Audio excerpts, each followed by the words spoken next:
selamat siang semuanya. Hari ini bersama Awi, kita kembali lagi di podcast Everywhere Atensi. Tapi kali ini kita nggak akan ngebahas tentang atensi lebih dalam, melainkan kita akan belajar nih dengan salah satu kepala sentra terpadu bagaimana WBK, WBBM, dan bertanya tentang gratifikasi yang dilakukan dan pencegahannya di Sentra Terpadu Pangudi Luhur. Bersama saya hari ini Pak Wahyu Dewanto. Selamat siang Bapak. Selamat siang Mbak Alwi. Baik, Bapak gimana, sehat kabarnya? Alhamdulillah sehat. Ngomongin WBK dan WBBM nih Pak, katanya nih Sentra Terpadu Pangudi Luhur lagi jor-joran banget nih mempersiapkan tentang WBK dan WBBM. Dan itu kan menjadi salah satu penilaian bahkan predikat yang katanya bergengsi nih untuk instansi. Menurut Bapak sih WBK, WBBM itu apa dan apa sih Pak perbedaan predikat itu? Iya, kalau menurut saya itu semua instansi termasuk sentra ya, itu memang harus memiliki predikat WBK menurut saya, karena itu merupakan level reformasi birokrasi yang teruji gitu, teruji dalam hal gini, kalau zona integritas itu memang predikat yang diberikan kepada instansi yang punya komitmen nih untuk membangun wilayah bebas korupsi. Wilayah bebas korupsi itu kan ada di namanya perubahan. Jadi kami di Sentra Terpadu Pangudi Luhur ini mungkin setahun lebih menyiapkan supaya sentra ini masuk jajaran elit, punya integritas yang elit lah, yang oke gitu di sini, dengan cara yaitu membuktikan bahwa kita mengusulkan untuk mengajukan salah satu instansi yang nanti punya predikat WBK. Nah, di namanya perubahan yang kita siapkan nih. Jadi kita juga melakukan perubahan di tataran manajemen. Yang kedua ke tata laksanaan. Tata laksanaan kayak SOP dan lain-lain kita perbaiki semua. Juga ke penguatan SDM. Bukan hanya dikuatkan itu dalam artian selain soliditas, juga kompetensi mereka ditingkatkan, punishment reward juga diberlakukan, terus juga pengukuran berkala terkait dengan kemampuan kompetensi SDM itu juga penting. Terus juga ada terkait dengan penguatan pengawasan, juga terkait dengan akuntabilitas, seberapa akuntabel sih unit kerja kita ini, dan yang terakhir terkait dengan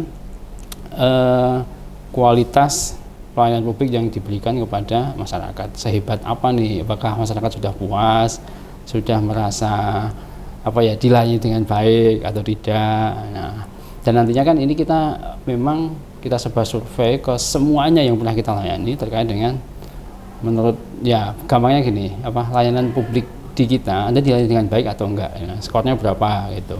Terus nanti juga apakah di sini ada unsur-unsur koruptif, dalam artian dimintai saat dilayani di sini. Hal-hal itu kan harus kita minimalisir. Memang jangan sampai ada, supaya memang kita membuktikan bahwa STPL ini menjadi salah satu unit kerja yang patut lah dan pantas untuk mendapatkan predikat membangun zona integritas menuju WBK. Nah, saya ini masih WBK. Bedanya dengan WBBM, nanti setelah kita meraih WBK setahun atau 2 tahun, kita akan dievaluasi kembali untuk melihat bagaimana perkembangan dan mungkin ada perkembangan signifikan nih terkait khususnya di pelayanan publiknya. Kalau oke, berarti kita menjadi wilayah birokrasi bersih melayani. Kalau WBK kan wilayah bersih dari korupsi. Nah, yang penting 5 area perubahan dilakukan tuh. Kalau yang di bersih melayani itu berarti yang pelayanan publiknya memang sudah sangat luar biasa gitu. Nah, kita harapkan sih nanti tahun ini kita mengajukan, ya semoga baik, ya, terus nanti 2 tahun lagi kita ajukan lagi untuk WBBM-nya. Dan semua ini terjaga, kalau nggak terjaga bisa dicabut tuh WBBM-nya. Ada kasus di sini misalnya, itu juga berbahaya nanti. Ngomong-ngomong masalah bersih dari korupsi, terus Bapak bilang tadi masalah integritas. Nah, sebagai kepala sentra gimana sih Pak cara Bapak nekanin ke teman-teman di lapangan bahwa salah satu kita menjaga integritas adalah menolak tindakan suap misalnya, atau ada mungkin dalam proses pelayanan pengen cepet nih Pak, terus minta ada, ya kalau kita kan ngomongnya pelicin kayak gitu, atau gimana nih Bapak berdasarkan pengalaman dan apa sih yang bisa ditemukan di lapangan kalau kayak gitu? Ya sebenarnya kalau terkait dengan integritas tuh menurut saya sih sangat penting itu dari pimpinannya. Jadi pimpinan tuh harus memang all out mencontohkan, baik saat ngomong, saat berperilaku dan lain-lain. Dan juga keterbukaan itu penting. Jadi semua pegawai itu bisa diskusi lah dengan pimpinan terkait hal tersebut.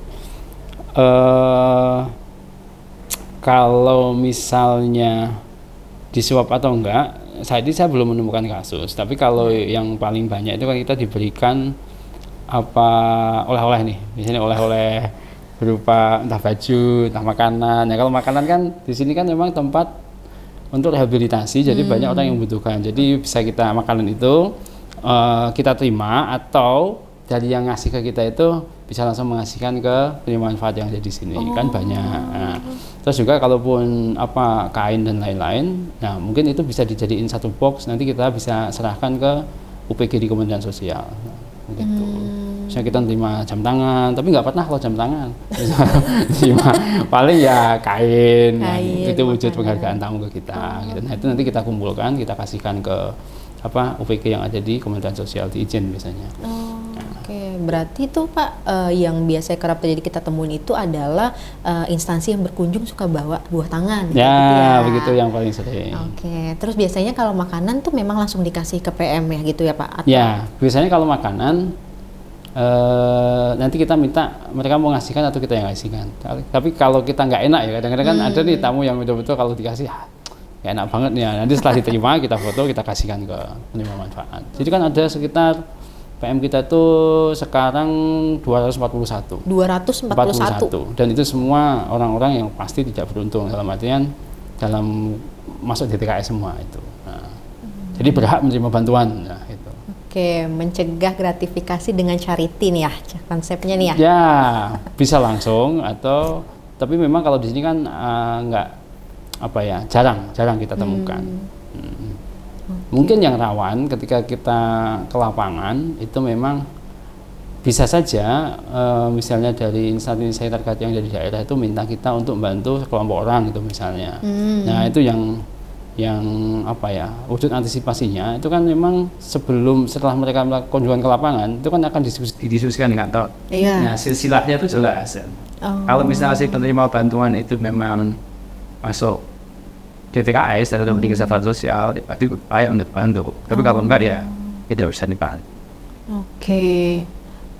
Ngomong-ngomong masalah pelayanan di STPL nih Pak, sebenarnya seberapa seringkah penerapan integritas dalam bidang pelayanan, dan sebenarnya pelayanan terbaik misalnya dengan dilihat kayak pelayanan bebas korupsi ataupun menunjukkan bahwa integritas STPL, pegawai STPL dalam melayani teman-teman di lapangan itu seperti apa sih Pak? Gimana ya? Kalau misalnya integritas itu kan memang harus dipelajari, diinternalisasi, terus diasah. Karena kan godaan integritas itu banyak ya. Integritas itu bukan hanya jujuran, banyak kita sebut. Orang yang di integritas itu tidak banyak menurut saya. Jadi memang kalau saya sih yang paling cara berikan contoh, ketika kita memberikan contoh, nanti yang di bawah kita itu akan melakukan sesuatu yang bagus itu pertama malu. Yang kedua itu kita kan juga menerapkan punishment dari luar. Kalau ada hal yang kurang pas, atau kita kita diskusikan. Nah mungkin ada beberapa yang memang diberikan semacam misalnya ada kemarin nggak masuk kerja nih misalnya, nggak masuk kerja. Nah kenapa? Katanya sakit, terus diinvestigasi ternyata nggak sakit. Itu kan sudah integritas salah satunya. Jadi dia izin sakit, ternyata nggak sakit. Nah dengan akhirnya tawan dari ditetapkan dari beberapa hal yang kita lakukan dengan pendidikan itu Ya khususnya tadi yang paling penting itu contoh terus. Nah itu kan bisa membangun organisasi ini memiliki integritas yang baik. Oke, Bapak tuh sering banget mention tentang punishment dan reward. Mungkin salah satu dari berapa sentra mungkin Bapak adalah orang yang paling tegas tentang punishment dan reward. Sebenarnya Pak, seberpengaruh apakah itu dengan pegawai? Apakah bikin pegawai jadi sadar kayak aduh takut nih ngelakuin ini, atau bikin mereka kayak ya udahlah nanti juga dihukum terus dimaafin kayak gitu, atau gimana sih Pak cara nerapin itu tuh sehingga itu bisa jadi contoh buat teman-teman juga di sana bahwa salah satu yang pendukung supaya teman-teman menjaga integritas adalah adanya peran kepala sentra dengan memberikan punishment dan reward kepada mereka yang menjalankan sesuai prosedur dan integritas, dan apabila salah akan ditegur kayak gitu Pak. Itu menurut Bapak gimana nih pandangan tentang punishment dan reward? Setiap ada kesempatan untuk pelatihan terkait gratifikasi kan rutin diajarkan oleh KPK melalui Injen. Kami sih berusaha sebanyak-banyaknya bisa ikut. Nah saat ini mungkin kita punya sekitar hampir 10 sampai 15 pegawai yang sudah ikut certified terkait dengan gratifikasi. Jadi ya kan teredukasi lah pertama yang ikut itu. Terus yang kedua, kita kan punya pertemuan bulanan. Setiap bulan tuh semua pegawai pasti ngobrol. Jadi kita ngobrol terkait apapun yang terjadi di STPL ini. Nah, salah satunya itu adalah ajang untuk kita ngobrol nih terkait dengan mensosialisasikan apa yang kita dapat selama kita ikut pelatihan, selama kita benchmark dan lain-lain. Jadi momen itu selain pegawai unek-unek ya nih, juga momen untuk presentasi terkait benchmark yang sudah dilakukan. Misalnya nih bagian keuangan tadi mau benchmark, sudah benchmark nih ke KPK dan lain, dia presentasi di situ nih, ngobrol terkait itu. Teman-teman yang sudah ikut pelatihan e-learning gratifikasi nih, dia akan ngobrol juga nih dengan teman-teman ini sharing ilmu lah ini ceritanya. Hal-hal itu yang penting menurut saya juga dilakukan sebagai selain komunikasi antar kami, juga menambah wawasan juga berkaitan dengan khususnya gratifikasi ya, walaupun yang kita lakukan bukan hanya gratifikasi, tapi banyak hal yang kita lakukan terkait dengan kemampuan pengembangan potensi pegawai. Misalnya nih juga ada banyak di sini mahasiswa magang mau membuat tesis, membuat skripsi dan lain-lain. Setelah selesai penelitian mereka harus presentasi ke kita.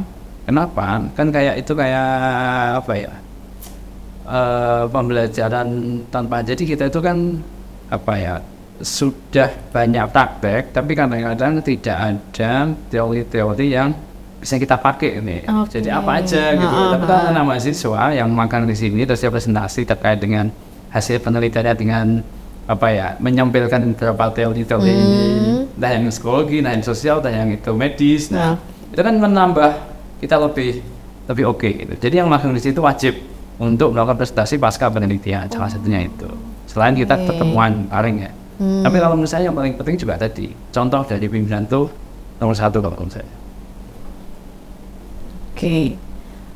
Baik, Pak Wahyu tadi udah cerita kalau misalnya di STPL itu yang pertama adalah yang highlight yang paling menarik adalah menerapkan reward dan punishment kepada pegawai sehingga mereka punya efek jera dan mereka pun bisa belajar, bahkan dikasih reward dengan belajar dengan maestro, dengan orang yang ahlinya, supaya ilmu yang mereka serap juga gak cuman di mereka aja ya Pak, tapi di sharing ke teman-temannya per bulan, setiap bulan sekali ya Pak. Iya, dan ada juga lagi tidak menutup juga belajar dari teman-teman yang magang ya Pak ya, bahwa setiap praktek yang dilakukan bisa dikaitkan dengan teori akademik yang mereka dapatkan di kampus kayak gitu. Nah, ini closing statement dari Pak Wahyu buat teman-teman semua. Nah, gimana cara tips and trick, bukan tips and trick sih Pak, dengan Bapak menjelaskan bahwa dari STPL pun telah menerapkan integritas, menolak gratifikasi, dan siap masuk menjadi salah satu instansi dengan wilayah bebas korupsi. Boleh Pak, silahkan ke kamera. Iya, sebenarnya untuk membangun zona integritas itu STPL sedang menyiapkan fokusnya mulai bulan November. Jadi apapun kita lakukan, misalnya kita benchmark ke instansi sudah meraih BPK dan BBM, kita belajar dari mereka. Terus juga kita membentuk tim yang menurut saya timnya sangat solid, karena punya bagian masing-masing di enam ada perubahan itu. Apa yang sudah kita lakukan, apa yang perlu kita lengkapi kembali. Nah, terus juga STPL ini kan beruntungnya sudah punya beberapa penghargaan yang terkait dengan hal-hal yang mendukung proses bagaimana kita akan membangun dunia integritas. Nah, dengan kesiapan yang sudah kami lakukan sih, dan ini bisa dilakukan oleh instansi manapun, tapi yang penting itu dengan komitmen yang kuat. Terus ada contoh dari leadernya, dan juga bagaimana leader itu bisa nguli-nguli, dalam artian nguli-nguli itu membawa teman-teman itu merasa sharing WBK itu penting, dan itu perlu nih kita, karena itu kan menurut saya tataran reformasi birokrasi yang kita dianggap terpuji ketika kita sudah mulai WBK. Nah teman-teman, kita udah belajar banyak nih dari Pak Wahyu, bagaimana penerapan integritas, bagaimana persiapan dengan tim yang solid untuk menuju wilayah bebas korupsi di Sentra Terpadu Pangudi Luhur Bekasi.